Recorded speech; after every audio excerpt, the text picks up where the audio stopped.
누가복음 18장 16절에서 25절입니다.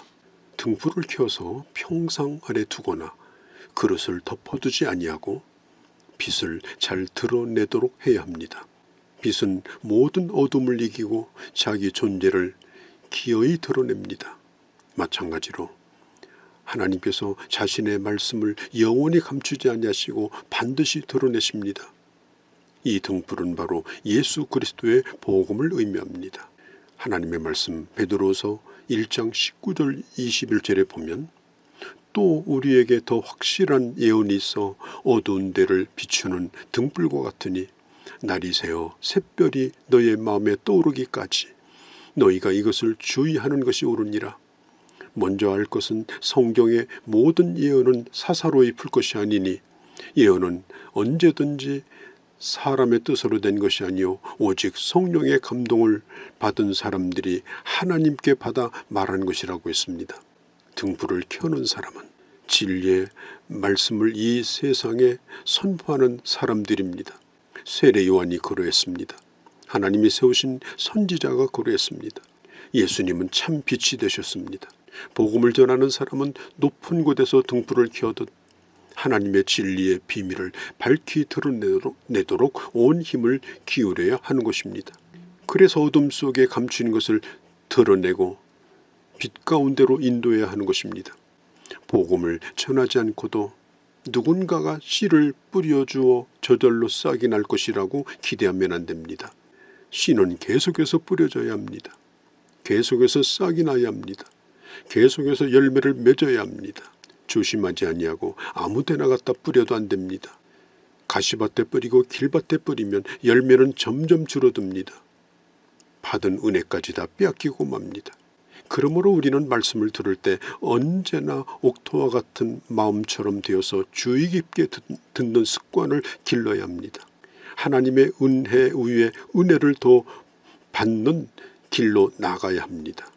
성경에 삼가하라 이렇게 말하고 있죠. 이 원래 의미가 보라라는 의미를 가지고 있습니다. 너희가 어떻게 듣는지 스스로 관찰해 보라는 것입니다. 자기를 돌아보라는 것입니다. 내가 지금 말씀을 받는 자세가 어떤가? 오늘 내 마음의 땅은 어떤 땅인가? 하나님의 말씀을 어떻게 듣고 있는지 스스로를 한번 비추어 보라고 하는 것입니다. 오늘 18절에 말합니다. 누구든지 있는 자는 받겠고 없는 자는 그 있는 줄로 아는 것까지 빼앗기리라. 나는 하나님의 말씀에 귀를 기울이는 자인가? 아니면 들으려고 하지 않는 자인가를 점검해 보셔야 합니다. 좋은 땅과 같은 자세를 가지고 하나님의 말씀을 받는 자는 갈수록 풍성해집니다. 말씀을 제대로 듣지도 아니하고 그리고 스스로 될 거라고 생각하는 것은 이것은 착각인 것입니다. 나중에는 있는 것까지 빼앗깁니다. 바울이 디모데후서 3장 7절에서 지적한 것처럼 항상 배우나 끝내 진리의 지식에 이르지 못하는 어리석은 사람이 되고 말 것입니다. 예수님 당시에 많은 사람들이 주님을 따랐습니다. 그런데 예수님께서 내가 생명의 떡이다. 나를 먹으라. 이렇게 말하니 사람들이 주님을 떠나고 말았습니다. 하나님의 말씀을 들으러 온 것이 아니라 호기심 때문에 주님을 따른 것입니다. 육신적인 요구 때문에 주님을 따른 것입니다. 그들은 따라다니며 기적을 보여주기를 원했습니다. 그러나 우리 주님께서는 하나님의 말씀을 따르기를 원했습니다. 요즘에 만담에 가깝고 재치 있는 개그맨처럼 느껴지는 솜털처럼 가벼운 메시지가 오늘 화면을 채우고 있습니다.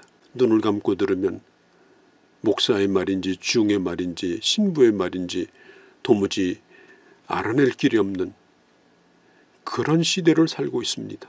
기독교의 메시지는 좋은 윤리나 더 나은 교훈이나 삶의 방법이 아닌 것입니다. 성경은 경고하고 있습니다. 있는 자는 받겠고 없는 자는 그 있는 것까지 빼앗기리라. 우리는 자신을 잘 돌아봐야 합니다. 나는 하나님의 말씀에 귀를 기울이는 자인가? 아니면 말씀을 들으려고 하지 않는 자인가? 빈익빈 부익부라는 말이 있죠. 이것은 자본주의 시대에 해당되는 그런 말입니다. 그런데 우리 예수님께서는 이런 세속적인 논리를 가지고 오늘 신령한 이야기를 하고 있는 것입니다. 나는 이미 되었다. 나는 충분하다. 더 안 들어도 된다. 그리고 하나님의 말씀에 귀를 닫고 살아가는 사람들은 결국은 있는 것까지 다 빼앗기고 말 거라는 것입니다. 그러나 말씀에 순종하며 날마다 영적인 자원을 키워가는 사람은 풍성하게 됩니다. 나중에는 상상도 할 수 없는 하나님의 놀라운 은혜를 누리는 자가 됩니다. 학생도 마찬가지 아닙니까? 공부하면 할수록 더 많은 지식을 배울 수 있지만 계속해서 공부하지 않는다면 가지고 있는 지식마저도 다 잃어버리고 맙니다. 무용지물이 됩니다. 인생에는 정지 상태가 없습니다. 진보하든지 퇴보하든지 둘 중에 하나입니다. 이런 상태에서 하나님의 말씀을 사모하고 그 말씀대로 순종하는 삶을 살지 않으면 그 신앙마저 잃어버리게 되는 것입니다. 날마다 자기 자신의 부족함을 알고 말씀을 가까이 하고 순종해야 합니다. 그리하여 날마다 풍성함을 더해 가시기를 바랍니다. 한 번은 예수님의 모친과 형제들이 예수님을 찾아왔습니다. 그날 사람들이 많았기 때문에 예수님을 만날 수가 없었습니다. 이 같은 장면이 마가복음 3장에도 나와 있습니다. 친족들이 예수를 붙들러 나오니 이는 그가 미쳤다 함이라. 예수님의 가족들은 예수님의 이 공적인 사역을 보면서 도무지 이해할 수가 없었습니다. 그래서 가까이 보고자 온 것입니다.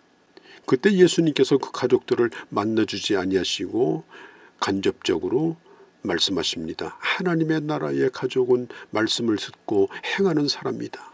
하나님의 말씀을 주의하여 듣고 그 말씀을 따라서 살아가며 열매를 맺는 사람이 예수 패밀리다. 하나님의 가족이다라고 우리 주님께서 말씀하여 주셨습니다. 그리고 오늘 누가복음뿐 아니라 마태, 마가복음에도 기록되고 있을 만큼 제자들에게 아주 강렬하고 충격적인 한 장면이 나옵니다. 한 번은 예수님께서 바다 건너편으로 가시자고 제자들에게 말씀하셨죠. 그때 주님은 배 안에서 주무십니다. 제자들은 늘 하던 것처럼 노를 지어가는데 갑자기 광풍이 붑니다.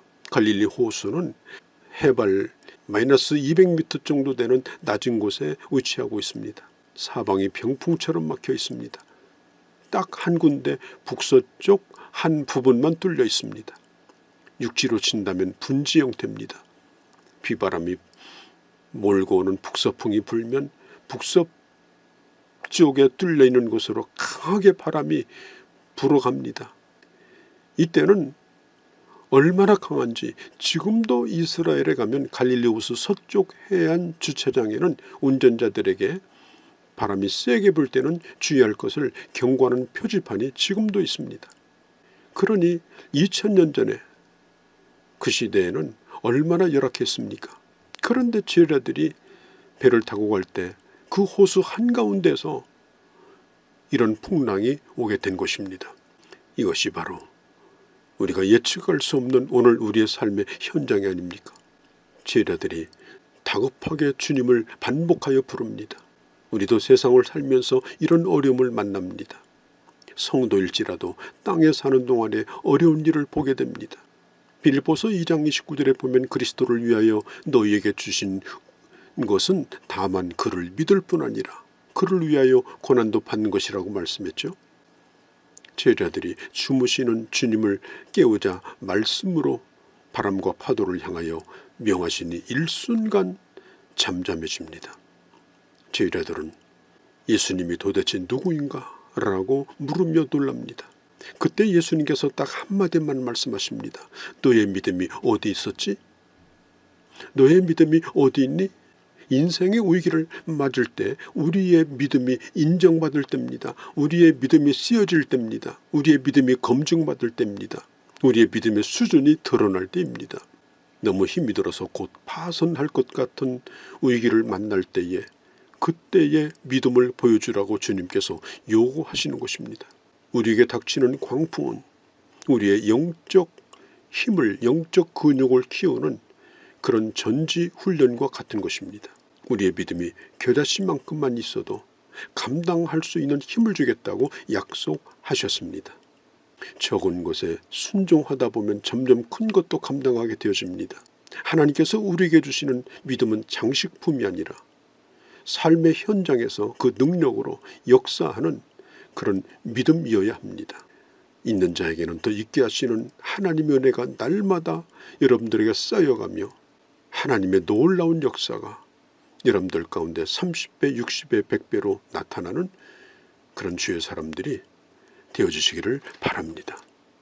거룩하신 우리 아버지 하나님, 있는 자는 더 있게 하겠다고 말씀했습니다.